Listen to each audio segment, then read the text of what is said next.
পরকালের উপরে ভিত্তি করে, আখিরাতের উপরে ভিত্তি করে আল্লাহ রাব্বুল আলামিন যত কথা বলেছেন, মওতের কথা, কবরের কথা, হাসরের কথা, সিরাতের কথা, মিজানের কথা, জাহান্নামের কথা, জান্নাতের কথা, বিচারের কথা, পরকাল কেন্দ্রিক যত কথা আল্লাহ পাক কোরআন শরীফে বলেছেন, সব কথাগুলি যদি এক জায়গায় করা যায় গোটা কোরআন শরীফের 10 পারার সমান হয়ে যাবে।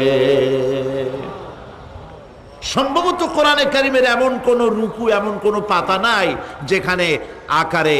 ইঙ্গিতে পরকালের জবাবদিহিতা সম্পর্কে একেবারে কিছু বলা হয়নি। এই পরকাল কেন্দ্রিক কথাগুলির কারণেই সেই জামানার চোর, ডাকাত, ছিনতাইকারী, ধর্ষণকারী সব হেদায়েত হয়ে গিয়েছিল,